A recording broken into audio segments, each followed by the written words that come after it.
Muito bem, estamos de volta com mais um episódio do nosso JaeCast, um produto com a marca Jae Notícia. Na velocidade dos acontecimentos, acesse jaenoticia.com.br.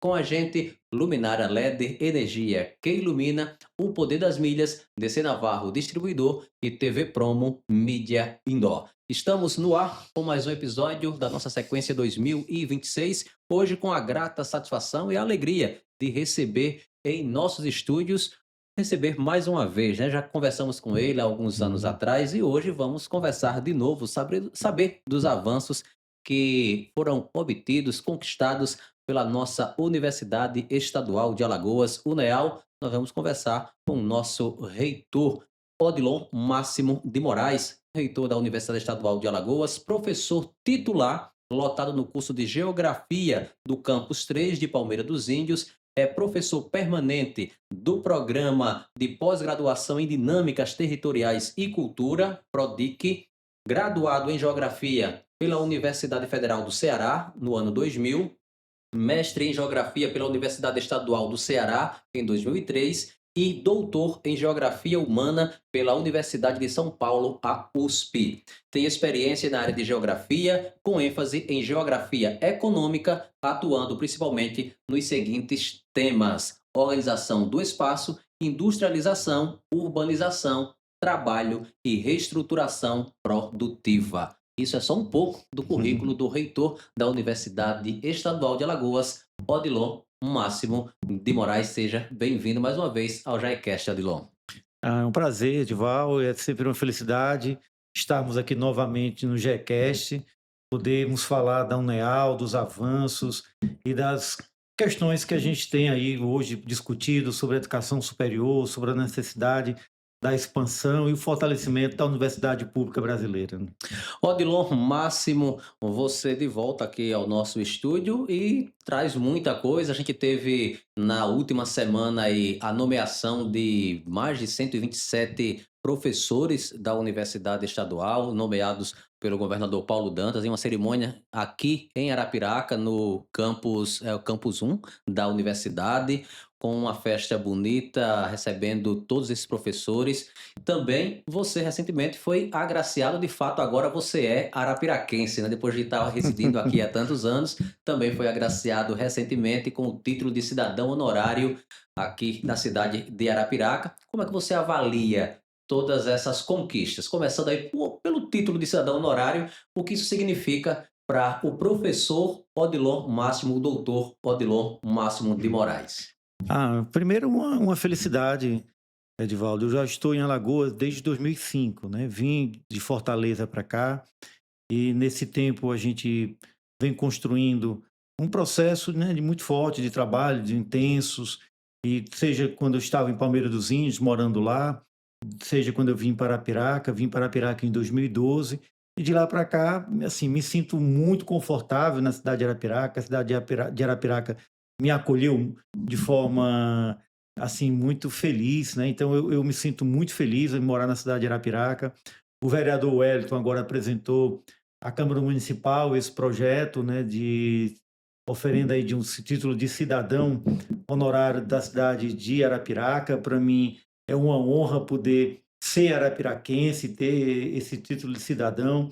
Já tinha tido ali atrás, né, essa mesma comenda, essa mesma recomendação por Maceió, né, e também estamos aí, Ed, eu fico muito feliz, isso é muito fruto de trabalho, de responsabilizações, que o nosso deputado Ronaldo Medeiros também apresentou para o título de cidadão honorário de Alagoas. Então, estamos terminando a gestão aí nesses projetos, avançando muito, e esse reconhecimento por parte da sociedade alagoana, é, de certa forma, diz para a gente que está caminhando certo, que as coisas que a gente tem feito têm sido muito positivas e que tem tido principalmente impactos sociais, né? Quando a gente faz um trabalho sério, que tem um impacto social importante, esses reconhecimentos, naturalmente, eles aparecem sem a gente estar forçando nenhum tipo de movimento nesse sentido. Então, fico muito feliz por essas indicações e me sinto muito honrado por todas elas. Então você já conquista esses títulos aqui já na maioridade, né? Já faz mais de 20 anos que você está em Alagoas e é justo Uhum. essa homenagem, por assim dizer, Pelo trabalho, de fato, hoje Sim. a gente passa aqui na UNEAL, na universidade, vê a diferença toda, e isso é um trabalho também de gestão e esse é um reconhecimento também, não só tantos e tantos professores que você ajudou a formar em Alagoas, em todo o Nordeste, porque vem pessoas também de outros estados para cursar, fazer cursos aqui na UNEAL, seja no campus de Arapiraca, de Palmeira, de Santana, enfim, é a UNEAL presente e você representa tudo isso também.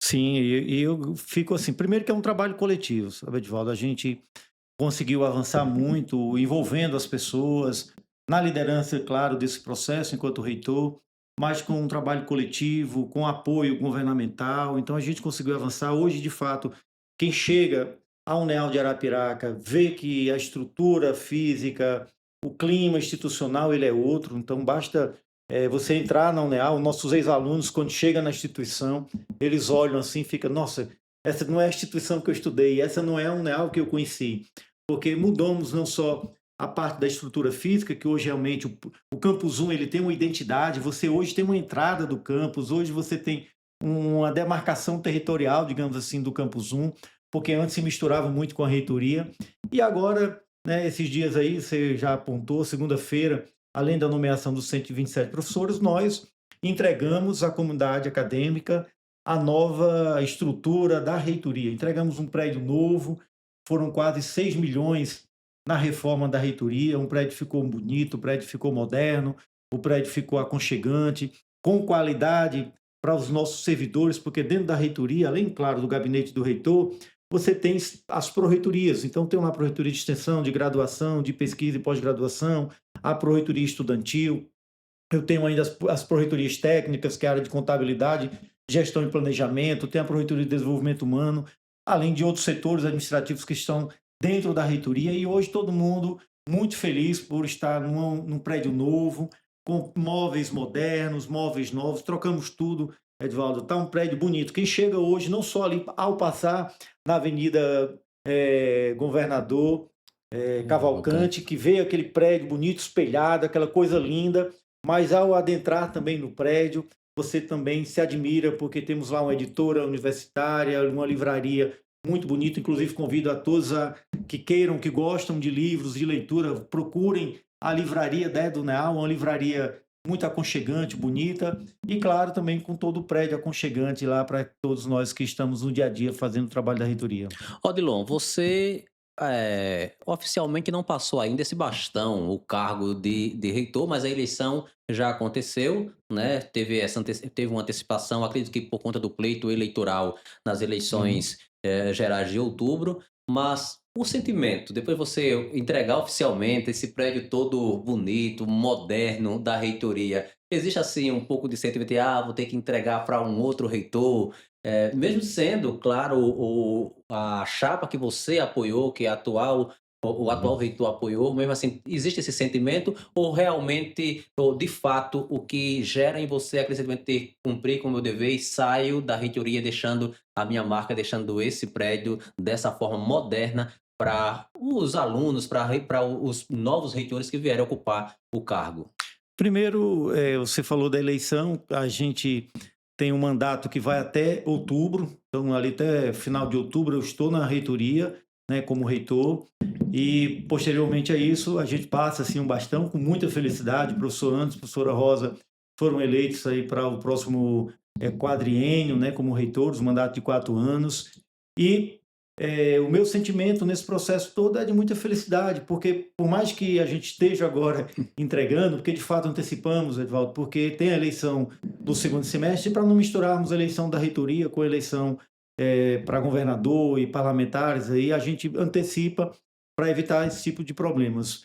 E o sentimento, independente que não fosse o professor Anderson, fosse de repente o candidato de oposição, mas felizmente é o professor Anderson, porque acredito ter sido a melhor escolha para a nossa universidade, mas o sentimento que a gente tem é de felicidade, porque a universidade cresce e nós somos passageiros. Então eu sempre entendi isso, que o meu cargo é um cargo passageiro, eu estou ali cumprindo uma missão, né, em um mandato de 4 anos, e já tenho me preparado, é tanto que as pessoas perguntam, e aí, quando você sair da reitoria, o que vai fazer? Bem, aí são outros desafios, talvez outros espaços que a gente possa estar ocupando, mas algo que internamente eu tenho construído dentro de mim é que a necessidade de ir desapegando. Então, até agosto, a gente tem que, até aliás, outubro, a gente tem que ir se desapegando do cargo, porque de fato a gente sai e assume o professor Anderson, e a gente, claro, entender que esse processo é passageiro e que eu saio extremamente feliz, porque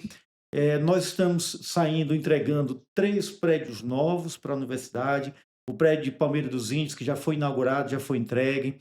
O prédio de São Miguel dos Campos está sendo construído até julho, mais ou menos, a gente deve estar inaugurando. Quem sabe até no São João a gente já faça uma grande festa lá em São Miguel, Um entregando arraiá. um arraial, entregando o novo campus.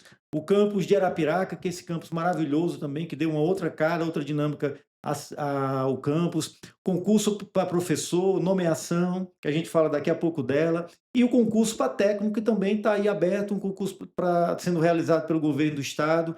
Então, assim, são muitas entregas, fora as entregas que a gente vem fazendo ao longo dos anos.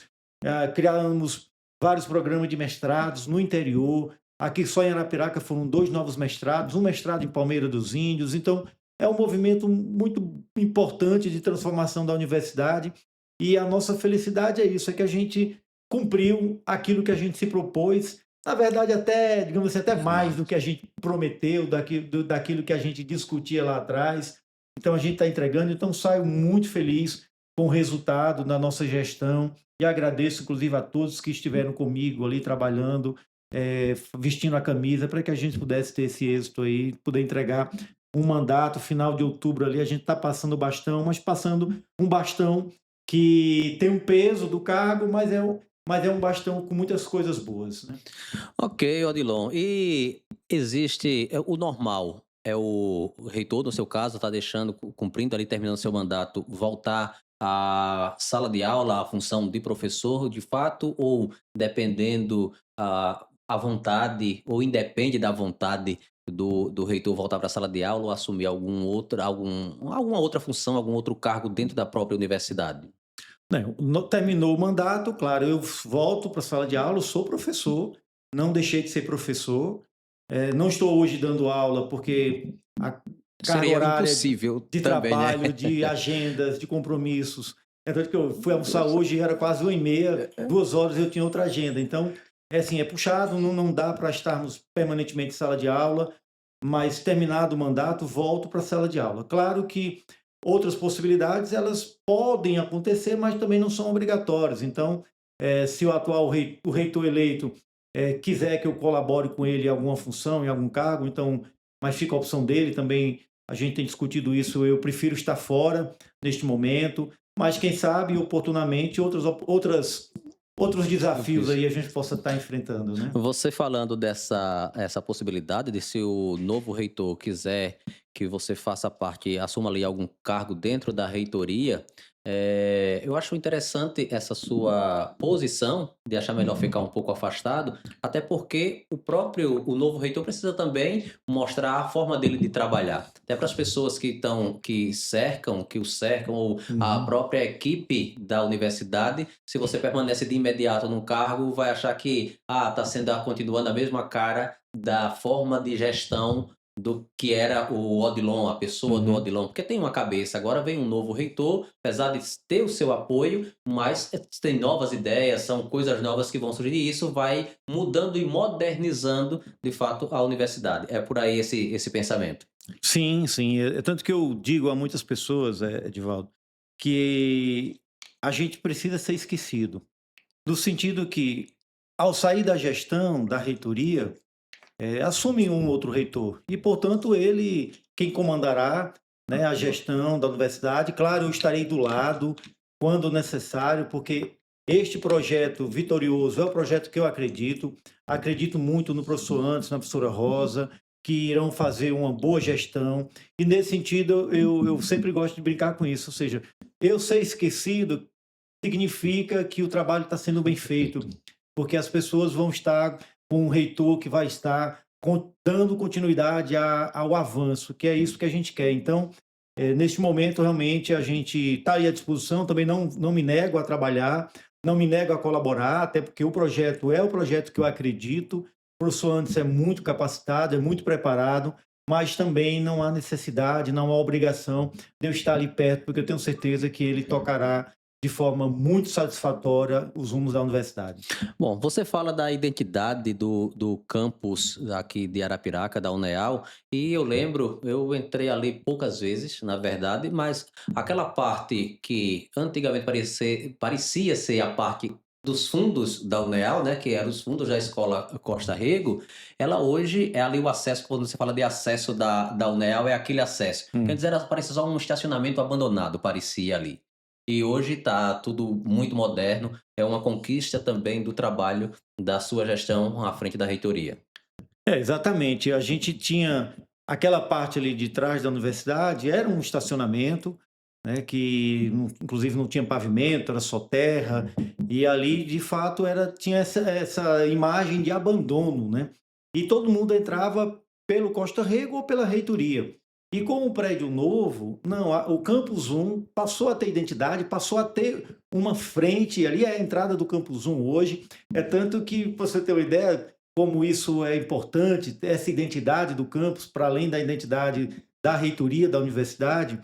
Na segunda-feira, quando a gente recebeu o governador, ele veio para o ato da posse dos 127 novos professores e para a inauguração da reitoria. E ao vir para a UNEAL, ele veio acompanhado ali com um deputado, e o deputado parou onde? Parou lá atrás, porque na cabeça dele a entrada da Atrás. universidade era ali onde era, você está dizendo, a Na parte de parte de trás, que trás. hoje é a frente do campus. Na verdade, Uhum. hoje é a entrada do campus. Então, isso mostra que a UNEAL, Arapiraca, hoje tem uma identidade, tem um local que você diz, onde é o Campus 1? Não, é aqui nesta rua, a entrada é aqui e a reitoria está lá do outro lado. Então, e são funções diferentes. O campus é uma coisa e a reitoria é outra. Então, acho que isso também foi importante porque você passa a construir essas identidades e o que é o papel de quem? Ou seja, o campus de Arapiraca tem um diretor que é responsável pela gestão do campus, que é responsável por todo o trabalho, né, de organização da estrutura do campus, e a reitoria, né, que somos nós tendo toda essa preocupação não só com Arapiraca, mas com toda a UNEAL, com todos os seus campos, com as estruturas maiores, com o diálogo com o governo do estado. Então, cada um passa a ocupar de forma mais transparente e clara o seu papel. Isso é importante e é interessante e bonito, né? O trabalho que foi feito ali visualmente, tanto na reitoria quanto no campus, você vê que dá um outro charme até para a própria rua ali do acesso. Mas continuando, Odilon, você também, da última vez que conversamos, você era presidente da Federação dos Reitores, Associação Associação, Brasileira isso. dos Reitores das Universidades Estaduais e Municipais, a Bruen. A Bruen ainda é o presidente ou só termina o mandato da presidência dessa associação em outubro também junto com o mandato da reitoria ou já tem um novo presidente dessa associação? Não, a Bruen eu permaneci como presidente. É importante destacar isso, Edvaldo, porque assim, a gente tem uma organização institucional das nossas universidades que é uma associação que ela é política. Então, assim, a gente tem a Bruen como sendo essa associação de universidades estaduais. Então, imagine, dentro da Bruen está a USP, estão as maiores universidades brasileiras, estão dentro da Bruen. E nós, pela primeira vez, a UNEAL e eu como representante assumi a presidência dessa associação. Então, imagina que eu estava falando não só como reitor da UNEAL, mas estava falando como o representante de todas as nossas universidades. Então, isso para a gente foi muito bom enquanto universidade, colocou a UNEAL num patamar nacional de representação, porque ao falar do presidente da Bruen, você tem que também saber de onde ele é, É. de qual universidade ele é reitor. Então, a UNEAL passou também a estar destacada. E eu passei um tempo, meu mandato acabou, já acabou há um ano e meio, mais ou menos, atrás, o da Bruen. Já assumiu depois disso a professora Cecília. E agora, em maio, nós vamos ter eleição para mais um mandato da Bruen. Então, são de 2 anos Isso só. Então, lá o bem. período é mais rápido. E foi, para mim, uma experiência muito positiva, porque eu consegui sair um pouco do nosso universo aqui de Alagoas, só de Arapiraca, da UNEAL, e ter contatos e ter experiências com nossos grandes órgãos federais, CAPES, CNPq. Essa semana mesmo, terça-feira, eu estava em São Paulo para uma reunião da FINEP. A FINEP é o principal órgão financiador de pesquisa no Brasil e eu faço parte do conselho da FINEP. Então, estava em São Paulo numa reunião E ao participar dessas reuniões, a gente tem acesso ali a conhecimentos, a experiências, está na ponta discutindo ciência, inovação. Então, para a gente foi algo muito positivo e eu tirei um aprendizado muito grande desse processo todo aí ao tempo que eu estive à frente da Bruen. É isso, a gente acompanhando um pouco as suas redes sociais, recentemente também você comemorando, tendo participado ali da sanção do Plano Nacional de Educação para os próximos Hum, 10 anos. Queria que você falasse um pouco para a gente o que consiste de fato esse plano e, na prática, o que representa de mudança e de avanço para a educação no uhum, Brasil se ele for seguido como foi aprovado, porque já que ouviu as demandas de municípios, de estados, e aí leva para a plenária na União, monta o plano e até chegar ao presidente da República para que ele assine ali, se comprometa e durante os próximos 10 anos, o que uhum. vai mudar de fato na prática a educação, o que é esperado de melhorias para a educação pública no nosso país com a aprovação desse plano nacional. Primeiro, Eduardo, o Plano Nacional de Educação é uma lei federal que ela é aprovada e depois sancionada pelo presidente Lula. Então, ela, por ser uma lei, ela passa a estabelecer regras, metas, objetivos para que qualquer governante ele tenha que cumprir, porque está na lei. Então, metas, responsabilizações. O Plano Nacional de Educação, ele foi é, passou-se um tempo, que o plano ele tem 10 anos de validade e tem metas a serem cumpridas pelo gestor federal, estadual, municipal, com metas para as escolas, com metas para as universidades, e tinha sido suspenso praticamente, o governo anterior não tocou. Quando o presidente Lula assumiu, instituiu novamente o Fórum Nacional de Educação, e eu fui membro do Fórum Nacional de Educação. Dentro do Fórum Nacional de Educação, a gente discutia como seria, né, porque a gente tem que fazer audiências, temos que fazer conferências municipais, estaduais, conferências livres, para que a gente possa ouvir toda a comunidade que pensa em educação no Brasil, ouvir essas propostas. Isso foi levado para uma conferência nacional em Brasília, que nós tivemos. Nessa conferência nacional foram delegados de todos os do Brasil, pessoas que representavam o setor da educação todo o Brasil. Nós tivemos em Brasília no Fórum Nacional de Educação, foi aprovado no Fórum Nacional de Educação as diretrizes para o Plano Nacional. Posteriormente, o Ministério da Educação, ele pega isso que foi aprovado nesse espaço democrático de diálogo, ouvindo todos, e faz um projeto de lei que manda para o Congresso aprova, posteriormente o presidente sanciona, e foi aquele momento que nós tivemos em Brasília, quando o presidente Lula sancionou essa lei. Então veja que ela é uma construção coletiva que parte dos municípios, que parte do Estado, envolve muitas pessoas, e ali está aquilo que a gente quer para a educação no Brasil. Ou seja, vamos lá ter metas para acabar com a alfabetização, lá você tem metas de ingressos no ensino superior. Por exemplo, o Brasil é um país que ainda tem um índice muito pequeno de pessoas com acesso ao ensino superior. Muitos terminam o ensino médio, mas não entram na universidade. Quando terminam o ensino médio, então lá nós colocamos metas para os nossos governantes pensarem em educação, inclusive algo que eu acho que é fundamental, que daqui ao final do Plano Nacional de Educação, 10% do PIB brasileiro seja investido em educação. Então, isso é lei.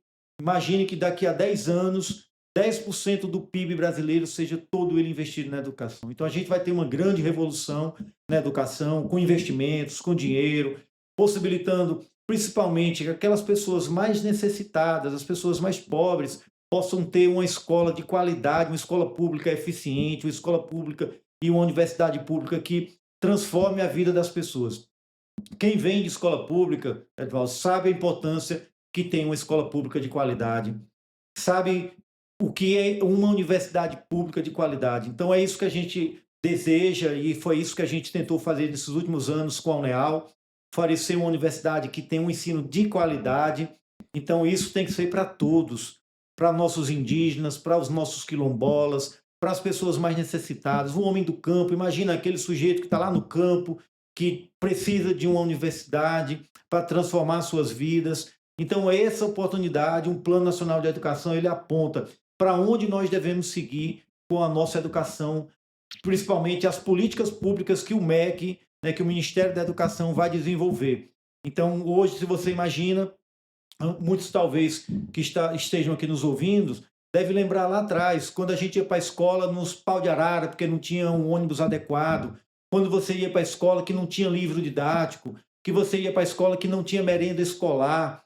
Veja que hoje, quando a gente chega numa escola pública, tem merenda escolar, nós temos aqueles ônibus amarelinhos lá do caminho da escola, que garante segurança para as Uhum. crianças, para os adolescentes. Você chega na escola, a escola tem um livro didático para o aluno, tem às vezes fardamento, material escolar. Então, isso é o que o nosso Plano Nacional de Educação delibera. É investimento em educação. Não há educação de qualidade se você não tiver investimento. Só tem educação de qualidade com dinheiro. E é isso que o Plano Nacional de Educação também aponta, não só os 10% da educação, mas como esses 10% devem ser gastos.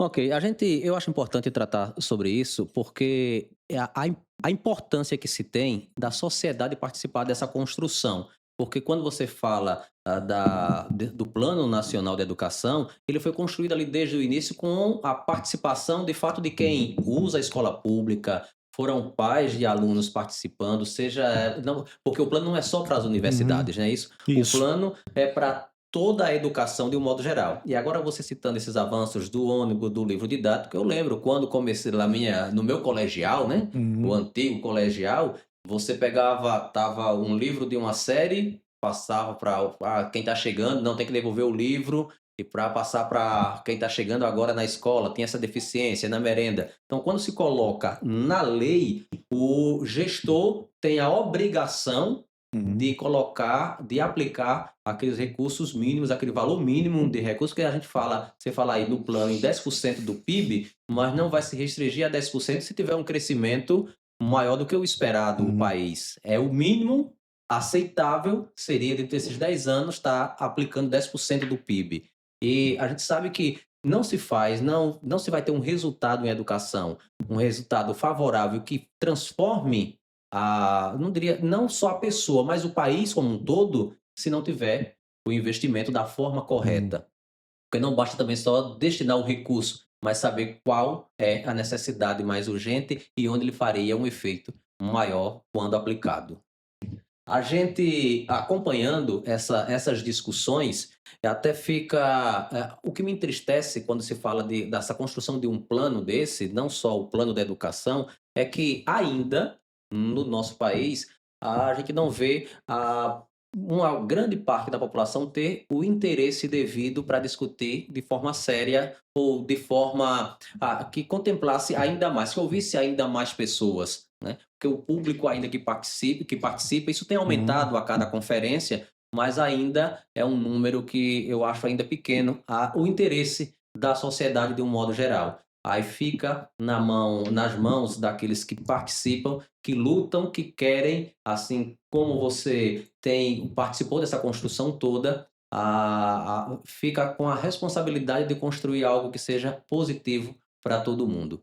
Ô Odilon, dando continuidade, você divulgou também recentemente um evento que vai ter agora dia 23, se não me engano, dia 23 aqui em Arapiraca, tem o apoio da UNEAL, a UNEAL que, não sei se é a UNEAL que está ali à frente promovendo Uhum. o evento, mas fala de poesia e eu vi alguns cartazes de repente, de repentista e tal. Esse evento consiste em quê? E qual o papel da UNEAL na promoção desse evento e o que significa para a cultura e para a educação de Arapiraca? Veja, isso é um entendimento que eu tenho muito clareza, e não é de hoje, é de muito tempo. Primeiro que a educação, ela não é só a sala de aula.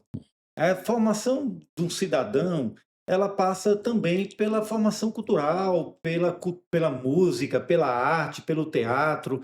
E como universidade, a gente também tem essa responsabilidade de buscar e apoiar e financiar atividades culturais dentro, né, da sociedade, para os nossos alunos, envolvendo nossos professores. Então, não é de hoje que a gente vem apoiando principalmente os projetos que são voltados para a cultura popular. Esse projeto é um desses projetos que a gente apoia na cultura popular. Então, se você olhar nesse ano, se você for lá na Paixão de Cristo de Arapiraca, a gente estava apoiando a Paixão de Cristo. Se você ver lá, tem um logozinho da Uneal. Por que a gente apoia a Paixão de Cristo? Porque dentro da Paixão de Cristo a gente tem atores, né, pessoas que estão ao longo do ano trabalhando, produzindo, envolvendo-se ali numa ação que é fundamental para a preservação, né, de várias ações. Ontem mesmo eu estava dando também um depoimento para o NAVE, que é o Núcleo do Audiovisual de Visual. Arapiraca, o pessoal do cinema de Arapiraca, que está aí, precisam de atores, você vê que está tudo conectado, Então, né? E o pessoal do NAVE foi também me entrevistar ontem para coletar um depoimento, porque nós temos apoiado o Festival de Cinema de Arapiraca, a Uneal sempre esteve presente no Festival de Cinema de Arapiraca, vários filmes e documentários a gente apoia. Eu tenho hoje professores que são cineastas, que são produtores de cinema, ex-alunos, alunos da Uneal que estão também trabalhando com cinema. Nós mudamos, inclusive, o trabalho de conclusão de curso da Uneal, para além da monografia. Hoje, por exemplo, o aluno que termina o curso da Uneal, ele pode fazer um documentário, ele pode fazer um filme, ele pode fazer uma peça de teatro. Então, a universidade, ela é sim ciência, ela é sim pesquisa, mas ela é também cultura, ela também é arte, ela também é todo esse universo que forma as diversas identidades, que forma cada sujeito, cada cidadão. Então, a gente tem apoiado esses movimentos. Tivemos agora, no mês de março, o evento da mulher, lá no Vinil também, em que o evento, falando aí de toda a política de combate à violência, de combate ao feminicídio, né, de valorização do papel da mulher na sociedade. A Uneal estava presente também, inclusive apoiamos financeiramente, trouxemos uma banda de Maceió, toda de mulheres roqueiras que tocam música de mulheres. Então, quer dizer, isso é um papel da universidade também de chegar junto. E esse momento aí agora que a gente vai ter é o momento do repente, é o momento da cultura do cordel, é o momento dessa cultura popular. No São João, de a gente também tem apoiado, e eu vou até reforçar isso, porque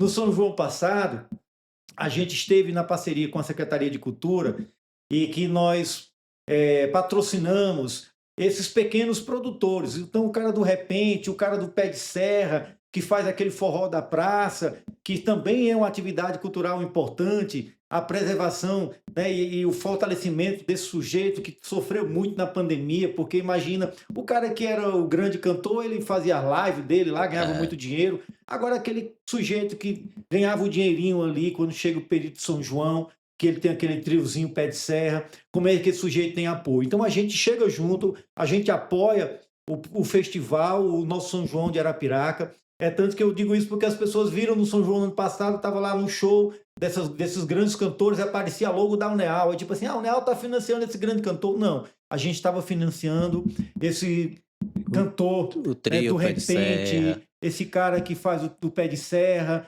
esse sujeito que precisa de um olhar especial, precisa de um apoio, e que é cultura, né? Que é essa manifestação raiz que está ali no chão e que sabe do dia a dia, do cotidiano, da vida das pessoas, que sofre, que trabalha, que muitas vezes aquele São João digamos assim, é o bico, né? Porque ele tem que trabalhar na semana para pagar a família. Então, essas manifestações culturais a gente tem o maior prazer de apoiar, né, de fazer com que as pessoas tenham acesso, porque também é outro papel e outra missão importante nosso, garantir, como universidade pública, que as pessoas tenham acesso à cultura.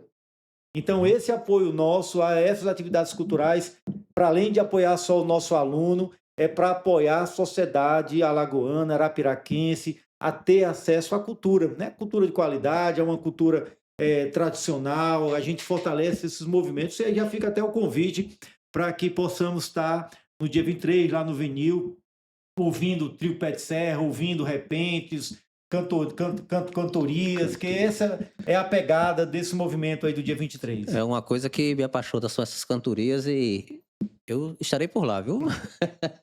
Que Estarei bom, por lá. estaremos juntos então. Ok, conversando com o Odilon Máximo de Moraes. Eu até perguntei a ele no início se esse de Moraes ele tinha alguma coisa a ver com O Alexandre de Moraes, lá do Supremo Tribunal Federal, ele disse que não, que ele é do Ceará, e o Alexandre de Moraes, eu acho, não sabe bem a origem, qual é. Ah, deve ser lado do Sudeste ou Sul do país, não sei. Mas, Odilon, prova um pouquinho do nosso salgado, que eu vou falar aqui dos nossos parceiros aqui do JaeCast. JaeCast, que é um Pode produto mesmo. com a marca Já é Notícia. Na velocidade dos acontecimentos, acesse jaenoticia.com.br. Com a gente, DC Navarro, distribuidor, o poder das milhas, luminária LED, energia que ilumina, e TV Promo Mídia Indoor.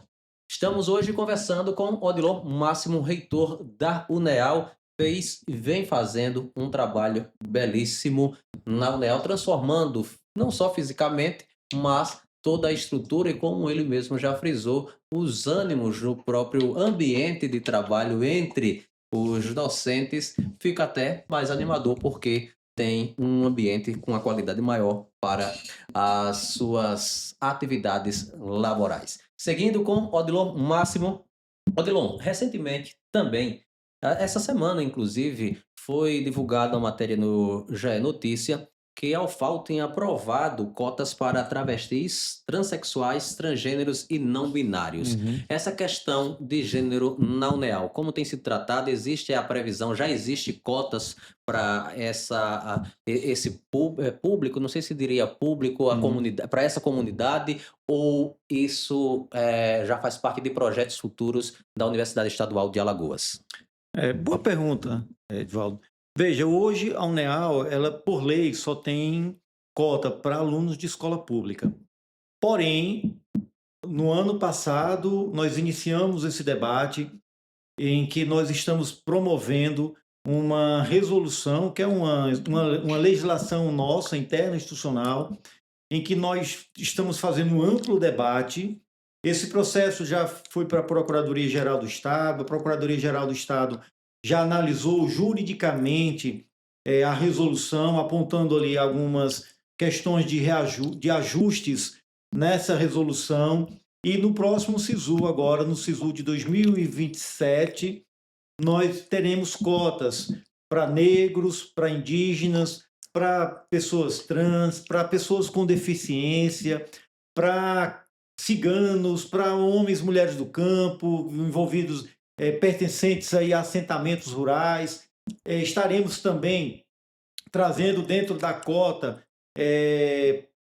além de, claro, de todo esse público segmento, a gente ainda amplia bastante as possibilidades, trazendo, inclusive, cotas para pessoas idosas, porque a gente sempre pensa que a universidade é lugar de jovem, e a universidade é lugar de todos. Então, a nossa resolução que a gente está trazendo aí, ela é uma grande resolução que vai trazer essa possibilidade de ampliação do acesso à universidade, não só para esses segmentos que já apontei, mas assim, a gente está construindo realmente, de fato, um grande projeto para fazer com que a universidade ela seja um espaço democrático de acesso, porque hoje a maior dificuldade é o acesso à universidade.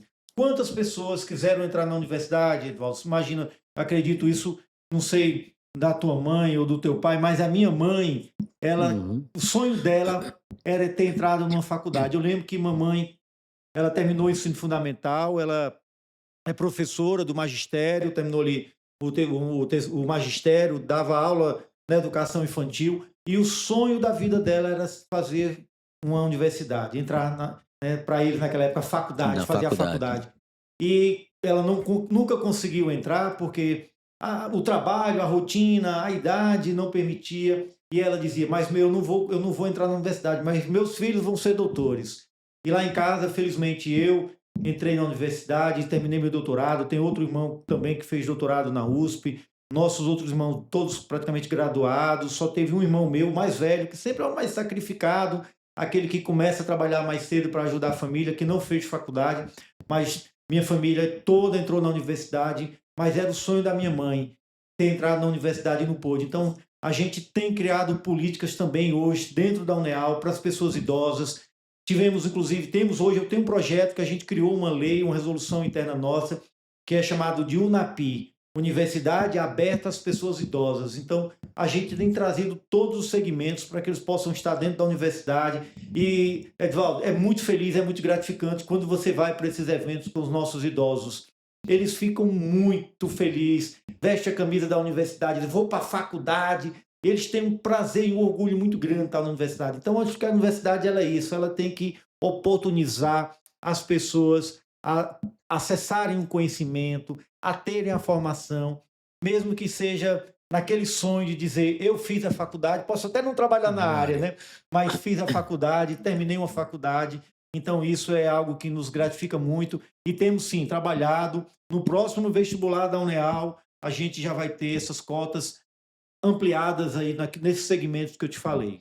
Ok. Odilon, você falando da sua mãe, é a segunda vez que a gente conversa aqui no JaeCast, e você fala com um brilho diferente dessa vontade que ela tinha de fazer uma faculdade, ou cursar na universidade, e realiza o sonho através dos filhos. Essa sua experiência de ter a mãe que não foi para a faculdade, teve que se sacrificar ali, e hoje você está nessa posição de reitor, abrindo esse caminho também para pessoas igual a sua Hum. mãe que não tiveram a oportunidade de ir para a faculdade e já na melhor idade poder cursar e dizer não, eu fui para a faculdade e terminar os anos de vida podendo ostentar ali o diploma, que eu acho que é o documento que vai guardar com maior carinho. Essa experiência real de vida que você tem, que teve todo esse sacrifício, nasceu no interior do Ceará, foi para a escola com dificuldade.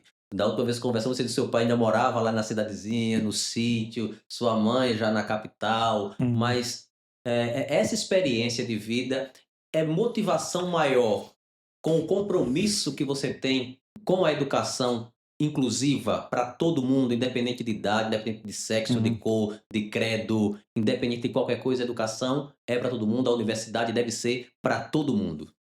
Eu acredito que sim. Na verdade, acredito não. Sim, né? Porque eu venho de uma família muito pobre, né? Passei fome quando criança, né? Com meus irmãos. Meus irmãos mais velhos passaram mais fome do que eu, porque como eu sou o caçula, os mais velhos, ao começarem a trabalhar, ajudam a família. Então, a gente que é caçula sofre um pouco menos. Mas cheguei assim a passar fome, abrir a geladeira, só ter água e ovo. E quando tinha ovo, né? Então isso é uma condição que é muito triste, Edvaldo, que ainda é uma realidade no Uhum. nosso país. O nosso país é um país muito desigual, é um país que a fome, que a miséria, ela está estampada. E a gente não pode, enquanto sujeitos, cidadãos, compromissados, educadores especialmente, fechar os olhos para essa realidade que nos cerca, né? E dizer assim, isso é culpa do político, isso é culpa disso, aquilo outro, e achar que a gente não tem responsabilidade sobre isso. Temos muita responsabilidade na transformação do nosso país, na busca de romper com essas desigualdades. E meu compromisso como gestor, eu sempre procurei pautar essas questões que são importantes. É tanto que a gente abre a universidade para todos os projetos. Hoje, Edval, a gente tem na UNEAL cursos formando indígenas. Hoje eu tenho na UNEAL cursos formando quilombolas. Só quilombolas assistem aulas, só indígenas assistem, são turmas só para eles. Eu tenho hoje dentro da UNEAL projetos para servidores públicos. E nesses projetos para servidores públicos, nós já formamos muita gente, que foi o PGP, o PROESP, em que a gente traz essa oportunidade para as pessoas que estão ali na ativa, professores, servidores que já estão há 20, quase 30 anos trabalhando, mas não tinham oportunidade, podem cursar o UNEAL por meio do PROESP. E são vários os projetos, são vários os programas, e eu acho que esse é o compromisso, isso que nos deixa a universidade mais bonita. É uma universidade que olha e diz assim, olha, aqui a gente faz diferença. Ontem nós estivemos aqui entregando na UNEAL o selo ODS para vários projetos. Foram 28 projetos que nós entregamos esse selo. O selo ODS é o selo voltado aí aos objetivos do desenvolvimento sustentável, que é um selo criado pela ONU, é um projeto, né, para pensar essa década em que a gente possa combater a pobreza, que a gente possa combater a questões ambientais. E temos compromisso para isso, e a UNEAL tem compromisso. E ontem a gente estava entregando 28 projetos, premiações para 28 projetos, diversas naturezas, mas projetos que eu dizia ontem, nossos projetos têm impactos sociais, têm impactos territoriais. A gente está atuando no território, na cidade, onde as pessoas vivem com esses projetos. E essa é a importância da universidade. A universidade ela tem que sair dos seus muros. A universidade ela tem um papel fundamental, claro, formar bons profissionais, formar pesquisadores, formar trabalhadores para atuarem nos diversos campos, seja professor, seja arquiteto, seja engenheiro, seja qualquer profissão que as pessoas queiram seguir. A universidade ela tem esse papel, tem essa missão, mas ela também tem uma missão importantíssima, que é formar cidadãos críticos. Pessoas que, quando passem na rua, que vejam uma pessoa dormindo embaixo de uma ponte, dormindo na rua, passando fome, elas não vejam esses sujeitos como invisíveis, que elas se condoam com esse sujeito, que elas se sintam responsáveis por combater esse tipo de violência contra as pessoas que a gente vive ainda muito forte no nosso país. Então, o papel, sim, nosso institucional e esse sentimento que eu trago enquanto gestão é que a gente tem que combater as desigualdades e a educação, ela é central. Não há nenhum outro elemento mais importante do que a educação para transformar a vida das pessoas, para melhorar a qualidade da vida das pessoas, para garantir que as pessoas tenham um emprego digno, com salário digno e que possam viver de forma também digna. Então, acho que esse é um papel fundamental que a gente, como universidade pública, tem uma missão social muito importante e foi isso sempre que a gente apontou. E eu sempre digo isso para os meus alunos quando estão se formando. Vocês estão formando numa universidade pública, que vocês estudaram de forma gratuita. Portanto, quando vocês estiverem exercendo a profissão de vocês, tenham responsabilidades, tenham um compromisso social, porque as pessoas, principalmente com as pessoas mais pobres, dentro do serviço público, porque lá é onde a gente faz a diferença, é onde o impacto é maior. Então, acho que isso é importante, essa mensagem eu sempre passei dentro da Universidade Estadual de Alagoas. Ok, Odilon Máximo de Moraes. Odilon, também acompanhando um pouco nas suas redes sociais, você fez uma viagem que comentou muito sobre ela, foi a viagem que você fez, acho que foi para a África, e conheceu muita coisa, você postou muita coisa durante aquela viagem. Qual foi o objetivo principal e o que você trouxe de Uhum. conhecimento, de bagagem que foi e que está sendo aplicado na educação pública, do ensino superior público aqui em Alagoas, na UNEAL, de experiência, de vivência lá na África? Essas experiências de visitar outras universidades de outros países é muito interessante, Edvaldo. Eu tive na África do Sul, estive esse ano ainda em Portugal, no início do ano, e estou indo agora em junho para a China.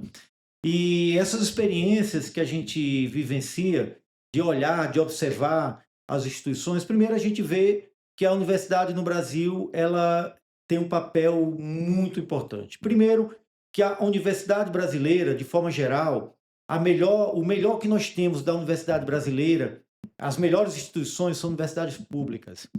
Se você olhar quais são as melhores universidades do Brasil, as universidades estaduais, está lá a USP, a Unicamp, a Unesp, que são as estaduais que estão no top das nossas instituições, as nossas instituições federais, então todas as nossas federais que estão aqui, no caso, o exemplo de Alagoas, a nossa Universidade Federal de Alagoas.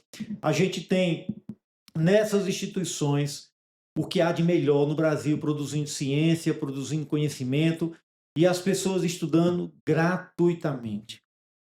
A Universidade Brasileira Pública, ela é maravilhosa, ela é de excelência e ela é gratuita.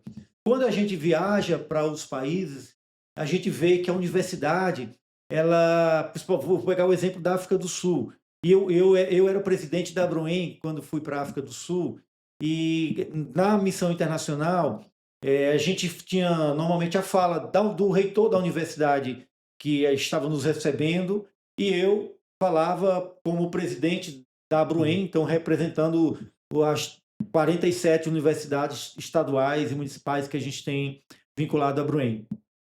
E eu fazia questão de apontar esses elementos na minha fala, que a universidade pública brasileira ela era gratuita. Claro que o acesso ainda não é para todos, mas a gente tem avançado muito para garantir a universalização do ensino superior, que eu acho que essa é uma pauta que tem que ser uma pauta defendida por todos nós. Universalizar o ensino superior. Veja que há pouco tempo atrás, talvez há umas 2 décadas atrás, a gente falava da universalização da educação básica. As Uhum. pessoas não tinham acesso à educação básica, você procurava uma vaga na escola Não pública tinha. e não tinha vaga na escola pública, às vezes você colocava o filho para estudar longe que só, ou muitas vezes o menino não tinha onde estudar, muitas mães iam para a escola, pegava filas de madrugada para conseguir uma vaga na escola pública, Era uma cena comum isso, não né? era? Era. E veja que nós conseguimos avançar na universalização da educação básica. Hoje, as escolas disputam os alunos. Todo mundo diretor quer levar aluno para sua escola porque muitas vezes sobra vagas. Isso também tem que ser feito na educação superior. A educação superior tem que ser para todos. Aquele jovem que termina o ensino médio, que queira cursar uma educação pública superior, gratuita, ele tem que ter acesso à educação superior de qualidade. Na África do Sul, como também em outros países, você pega também em Portugal, você pega isso nos Estados Unidos, a universidade ela é um fator de segregação social. Só estuda nessas instituições quem pode pagar. Mesmo na África do Sul, que é um país subdesenvolvido, é um país que tem tantas dificuldades quanto o Brasil. Só consegue acessar a universidade quem tem dinheiro para pagar. Então, quem não tem dinheiro não consegue fazer o ensino superior, porque não tem acesso ao ensino gratuito. Então, isso o Brasil avançou muito, avançou principalmente com as políticas de cotas, que hoje você tem um filho de uma empregada doméstica que pode fazer um curso de medicina, que pode fazer um curso de direito, engenharia em qualquer universidade pública brasileira. Isso é uma realidade que a gente não vivenciou, eu não presenciei na África, apesar de eles avançarem muito, porque a África viveu muitos anos, a África do Sul, com a Sim. apartheid, em que os negros não tinham direito nenhum, Apesar de né? serem a maioria da Apesar população. de serem a maioria, eles não tinham direito. E aí algo também me chamou a atenção. Hoje, quando você chega nas universidades na África do Sul, a grande esmagadora maioria dos professores são negros. Eles conseguiram, por meio da educação, acessar a esses direitos e hoje estão dentro da universidade. Apesar dela seguir um modelo inglês de uma instituição paga, mas hoje você vê a presença dos negros na universidade. Então, a gente tem essa experiência. Agora, em Portugal, a gente também viu um outro modelo. Agora, eu quero conhecer esse modelo chinês. Acho que a China, que é um país comunista, que é um país que tem crescido, veja a potência que a China é hoje, realmente eu quero ver a experiência chinesa, o que é que os chineses estão nos ensinando em termos de educação. A gente já acompanha aí as grandes revoluções tecnológicas que a China tem feito. A China tem tirado praticamente um Brasil da miséria por ano. Então, assim, eles estão fazendo um trabalho brilhante e acho que essa experiência a gente também tem que olhar para ver o que é que há de bom e que a gente pode também trazer aí para o nosso Brasil. Eu espero que quando você voltar da China, venha contar pra gente com detalhes o que foi que você descobriu lá em termos de ensino superior na China. Porque, como você disse, é um país comunista e hoje a gente no Brasil, quando se fala de comunismo, a gente às vezes ouve muito falar, mas não se sabe de fato o que é, qual é a ideologia. Ninguém discute de fato o que é. Não discute de forma ampla o que é. Aí joga o exemplo da China, talvez de forma errônea. Ah, é um país comunista e cresceu, que também é comunista, mas é capitalista, tem mão de obra, explora, não explora, tem isso, tem. Então, a gente conversar com alguém que vai lá, Uhum. absorve isso e traz pra gente, vai ser muito, muito interessante. E Edvaldo, rapidinho, só para você entender, acho que é importante ressaltar isso. Acho que todos nós somos comunistas, no fundo. Porque quem que não defende a educação pública no Brasil? Uma é, educação de qualidade? Quem que não defende uma saúde que atenda a todos, como o nosso sistema SUS? Veja como é ruim quando a gente precisa de uma saúde e que você não tem dinheiro para pagar, por exemplo, um médico, não pagar um hospital. Como é importante a gente ter um policiamento que garanta a segurança. Então, é isso que o comunismo defende. No fundo, eu acho que todos nós somos comunistas, né? Eu sou comunista, de fato, né? Sou membro do Partido Comunista Brasileiro, do Brasil, e fico com muita felicidade, porque eu acho que O que a gente defende, de forma geral, é o bem-estar da população, é o bem-estar das pessoas. Há muito mito sobre isso, claro, Uhum. muitas histórias distorcidas, a gente vê isso muito claro nesses períodos eleitorais, mas é importante que o debate seja feito, é importante que as pessoas compreendam que a qualidade de vida, a melhoria nas suas condições de vida, é o desejo de todos nós, ou seja, que as pessoas tenham dignidade, que as pessoas tenham respeito. Isso é fato, não há o que se discutir. E só através da educação é que a gente vai poder ver a sociedade brasileira de fato discutir todas essas questões de forma tranquila, sem ser polarizando ideologia A ou Uhum, ideologia B, mas discutir o que é um problema social. Porque como quando você diz, acho que todos nós somos um pouco comunistas, somos comunistas porque defende isso, defende aquilo, você pode não concordar com tudo que o capitalismo prega, que o socialismo prega, que o comunismo prega, mas que se você consegue absorver o que é de bom e você vai defender, não vai lhe tornar uma pessoa avessa a alguma coisa e só vou cuidar disso aqui, só vou querer isso aqui porque uhum, faz parte da minha ideologia. Eu sou de direita, eu sou de esquerda, então que eu tenho que defender isso aqui porque eu sou assim. E não, você tem que. E só a educação acho que vai transformar a sociedade a esse ponto para discutir o que de fato importa para a sociedade, para o ser uhum, humano enquanto sociedade. E é isso que eu espero ver em breve com o trabalho, o resultado do trabalho de pessoas como você na educação que vem transformando e dando essa oportunidade de acesso, lutando por esse acesso. Porque quando a gente pensa em universidade, e quando você falou aqui da universalização da educação básica, era uma realidade. Eu, quando estudei, era a quarta série primária, estudava no grupo escolar do sítio que não tinha nem banheiro.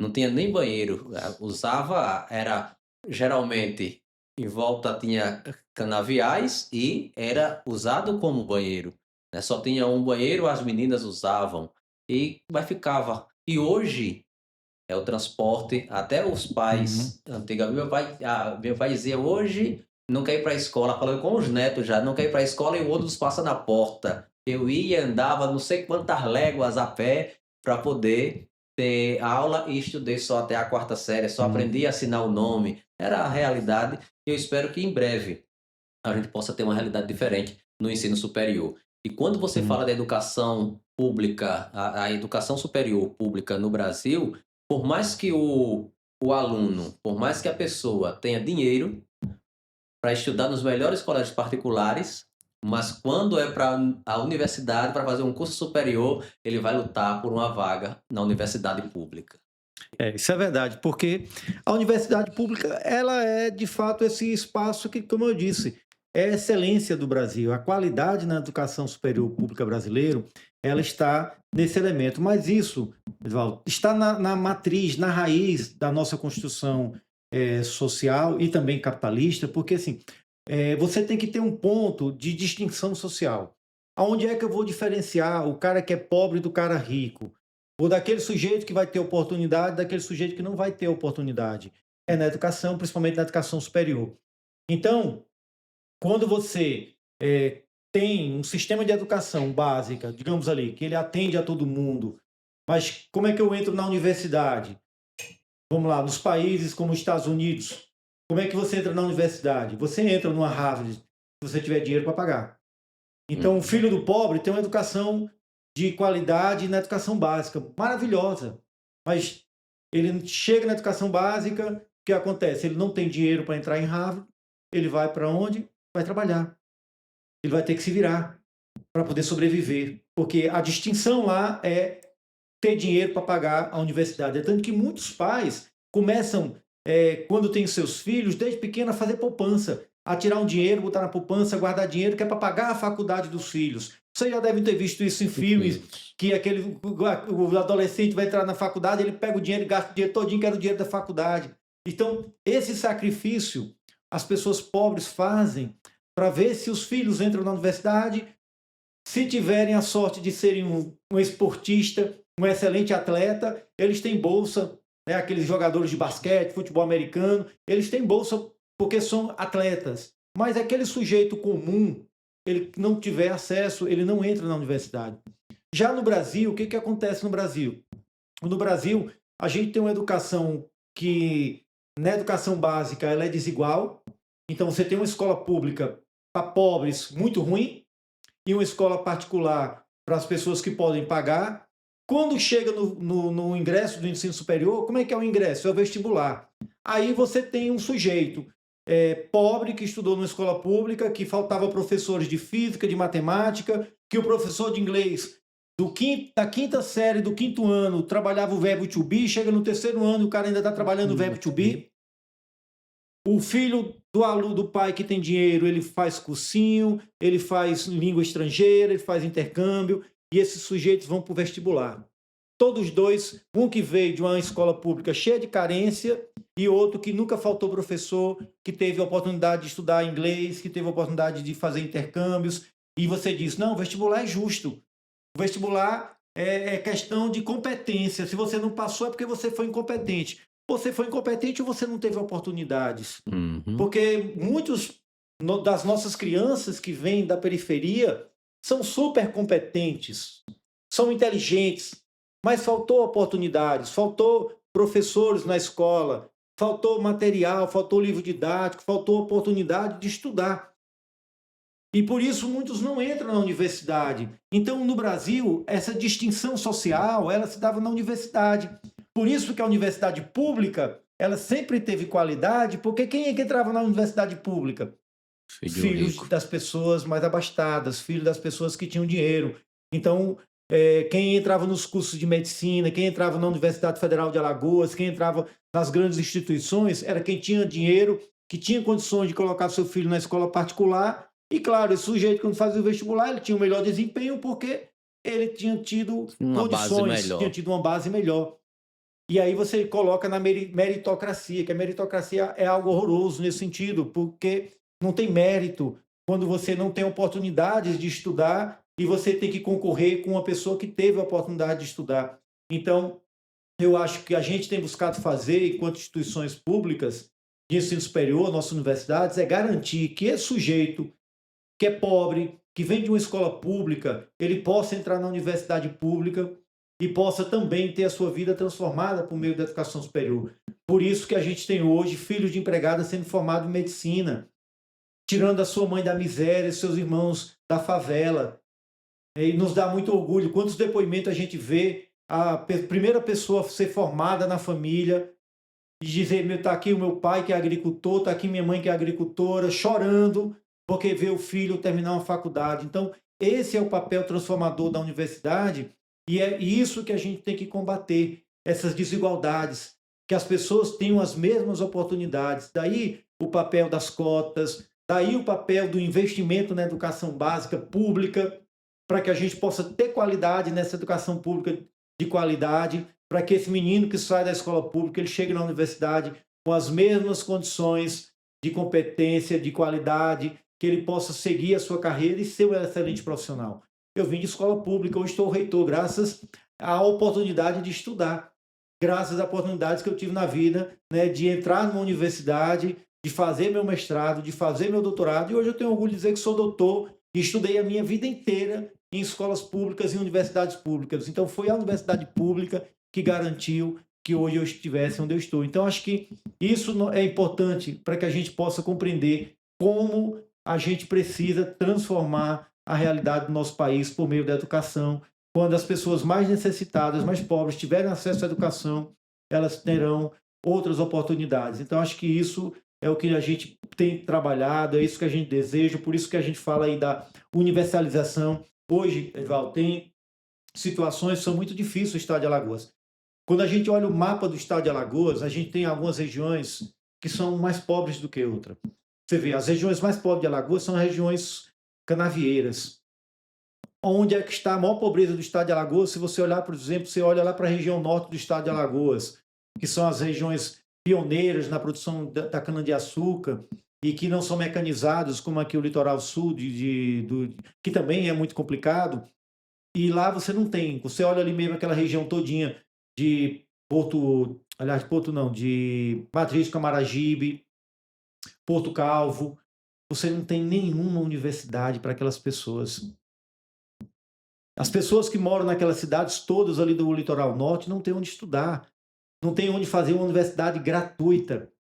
Então, imagina, você tem uma população extremamente pobre, mas não tem nenhuma universidade pública gratuita para oferecer educação para esses sujeitos. Então, a gente tem ainda muitos desafios e a gente tem apontado esses desafios para ver se a gente consegue superar. A gente avançou muito, o estado de Alagoas hoje é outro estado, a gente interiorizou a Universidade Federal de Alagoas, a UNEAL está em 6 cidades, a gente tem tido o apoio e o investimento aí do governo do estado de Alagoas nas nossas 2 universidades, mas a gente tem muito desafio, por isso que a gente precisa realmente de pessoas compromissadas com a educação pública superior para a gente transformar a vida de muita gente. Você falando desses dados, Odilon, é uma coisa que não tinha observado ainda, de fato, essa região. Então, quem quer fazer uma faculdade, ela vai ter que se deslocar, dependendo da distância, talvez para Pernambuco, não sei qual é a distância ali para a universidade pública mais próxima, ou então para a capital do estado, o que torna inviável, né, tanto do ponto de vista financeiro quanto do ponto de vista físico, porque num passado não muito antigo, né, um passado recente, a gente tinha eu sou natural de Limoeiro e tinha alunos que começaram a fazer faculdade em Maceió. Quando houve transporte público, a prefeitura bancou o transporte, mas mesmo assim, o camarada saía de casa por volta das 17h30, 18 horas, para chegar em Maceió, assistir aula e chegar em casa por volta de meia-noite, 1 hora da manhã, para no outro dia estar na luta de novo. Então, o cansaço físico, desgaste físico também é um fator que conta muito para que o camarada acabe desistindo. E apesar dos avanços, e você citando, fazendo essa observação da região norte do nosso estado, não é dizendo que não teve os avanços na educação, mas mostra que sempre vai haver alguma coisa a mais a ser feita Uhum. por cada gestor, independente de qual seja o gestor que esteja à frente, mas que ele tenha essa preocupação com a formação educacional da sua população. Exatamente, você apontou muito bem. Não é que nós não avançamos, avançamos muito nesses últimos, pelo menos nessa última década aí, nesses últimos 4 anos, foram construídas muitas escolas, foram feitas creches, a O que gente é um outro ampliou, fato é, importante, a construção das creches para dar oportunidade para essas mães, né? principalmente mães trabalhadoras, né?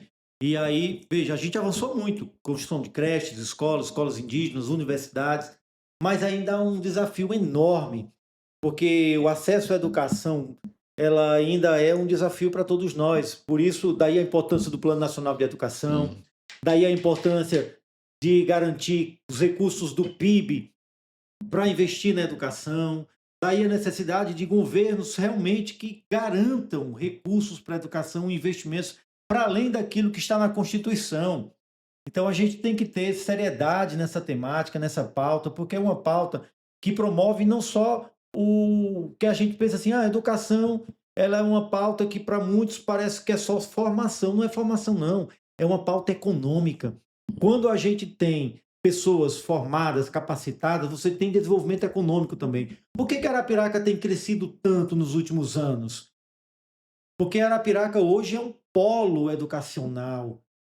Veja que hoje é a UNEAL, é a UFAL, é a IFAL, é SESMAC, são várias universidades particulares aí que também que tem. Hoje Arapiraca é um polo educacional. Chega aqui, vem para a cidade de Arapiraca, gente de muitos municípios estudar em Arapiraca. Então, e ao voltarem também para os seus cidades, imagina você, Edval, é servidor público. E você, como servidor público, você sabe que quanto mais graduado em termos de formação, as suas progressões também são Hum. baseadas nisso. Então, se eu só tenho ali o fundamental, eu tenho um salário. Se eu tenho um nível superior, eu tenho outro salário. Se eu tenho um mestrado, doutorado, eu tenho outro salário. Então, o acesso à educação também tem a ver com acesso à renda, tem a ver com desenvolvimento econômico. Imagina que as pessoas tendo mais acesso a consumo, as cidades ganham, né, se desenvolve o comércio, né, o lazer, a diversão. Porque imagina, quem recebe um salário mínimo, não dá para pensar em viajar, não dá para pensar em ter lazer de qualidade.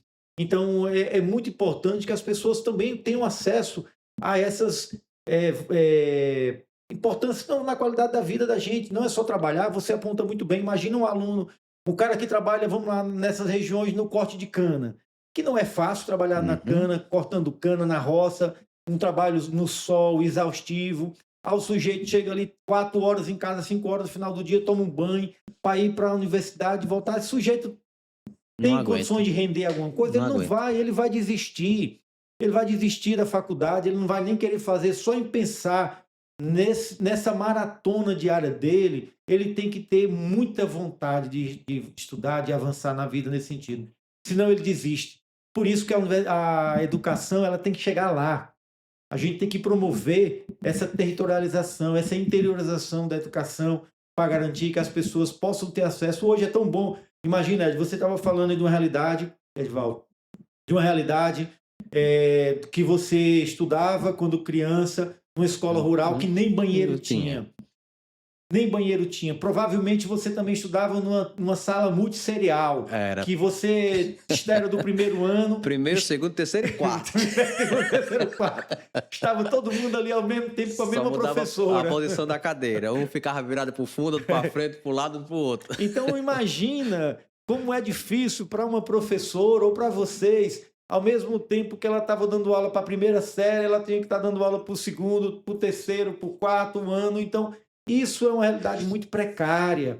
Isso é uma realidade muito precária. Quando a gente cria no campo hoje escolas novas, com qualidade, com infraestrutura, com banheiro, com laboratórios, com acesso à internet, você tem motivação para ir para a escola. Uhum. Você tem motivação de estar nesse ambiente, com a merenda escolar. Então vejam que muitas vezes a evasão escolar ela está na falta de oportunidades, na falta de identidade das crianças com esse ambiente que não vê futuro na escola. E a gente tem que mostrar para essas crianças, para as pessoas, que a escola ela é o caminho para a transformação das suas vidas. É na educação que elas vão ter sua vida transformadas. Porque hoje a gente vê muito claro que esse midiático, essa mídia toda hoje, do empreendedorismo, todo mundo.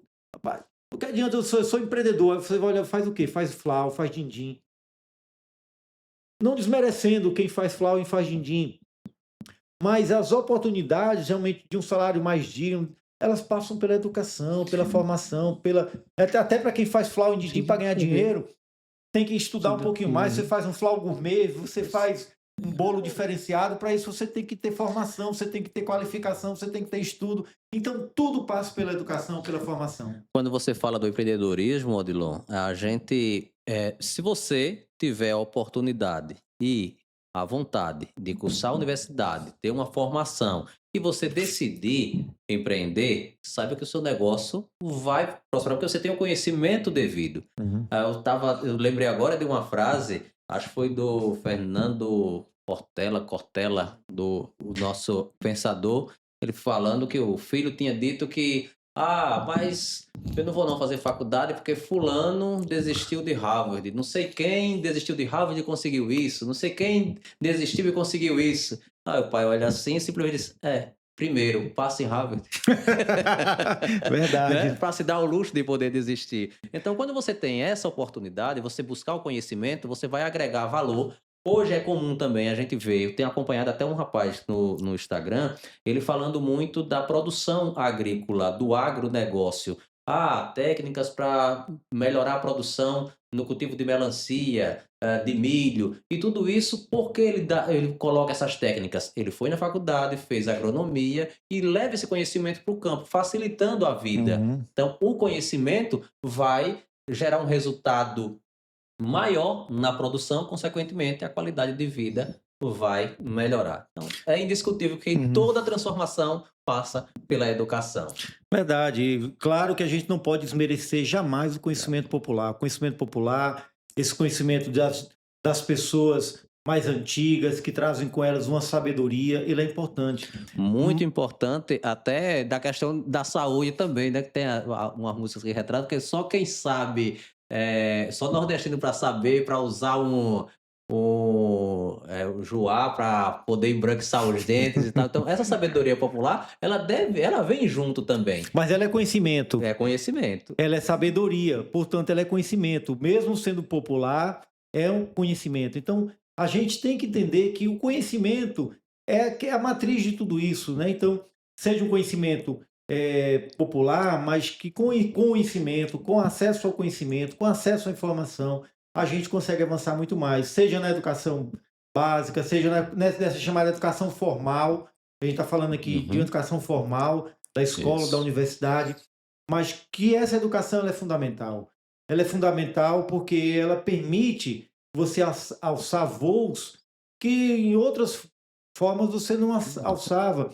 Então, mesmo para ser empreendedor, você tem que saber de contabilidade, você tem que saber de administração, porque senão você vai ter um negócio que vai fechar em 2 minutos. Então, é necessário, e daí, portanto, as pessoas têm que procurar conhecimento, têm que procurar se formarem, para que a gente possa, de fato, avançar enquanto sociedade, as pessoas terem mais oportunidades, que eu acho que é isso que a gente deseja muito, é que as pessoas tenham a oportunidade de transformar suas vidas, e claro, a educação ela é central em tudo isso.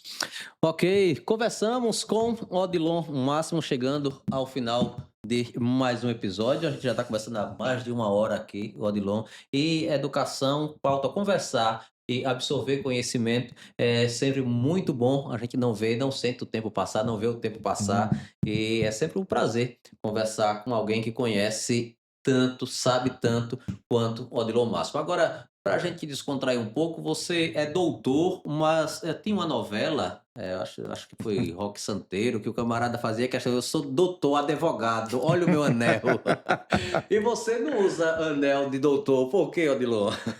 Ah, assim, eu acho primeiro que, por mais que assim, a gente vai aprendendo, Edivaldo, que conhecimento ele é importante, mas o bom sábio ele não precisa estar expondo às pessoas, né, que ele é doutor e que não é um anel que vai dizer que eu sei, que eu sou doutor, que eu tenho competência. Não, acho que é a nossa ação, é a nossa prática, é o dia a dia, é o cotidiano, é tudo que a gente faz. Então eu sou um sujeito comum, digamos assim, que eu gosto muito, inclusive, o nosso querido Belchior fala desse Esse sujeito sujeito comum. comum. Eu acho que nós todos temos que ser sujeito comum, sujeito simples, pessoas simples. De onde eu venho, eu acho que não me permitiria ser diferente disso. Então, a gente tem que estar do lado do povo, das pessoas. Então, eu me sinto muito bem em estar, por exemplo, com os agricultores, com movimentos sociais, com nossos indígenas na universidade, com as pessoas, com os nossos trabalhadores. Então, a gente é igual, a gente não tem diferença, e isso que é o perigo, né, dessa distinção social. É você chegar nos lugares e querer dizer, porque eu sou doutor, o cara é engenheiro, às vezes, é não sei o quê, não tem que ser chamado de doutor, porque o doutor, na verdade, é um processo de distinção social. Eu sou doutor e você não é, então eu sou melhor do que você. Não, nós somos iguais. Nós somos sujeitos do mesmo jeito, de carne, de sangue, a gente é ferido, a gente morre, a gente precisa comer e a gente precisa viver com felicidade, e a felicidade tem que ser para todos. Então, essa coisa, eu nunca fui, né, dessas patentes e não serei dessas patentes. A gente usa elas quando necessárias, mas a gente, de fato, precisa dessa humildade e saber que o processo de transformação social se dá quando a gente se identifica com o outro como igual e não como distinto. Ok, Odilon Máximo. Agora, para a gente encerrar, eu gostaria de pedir uma coisa a você.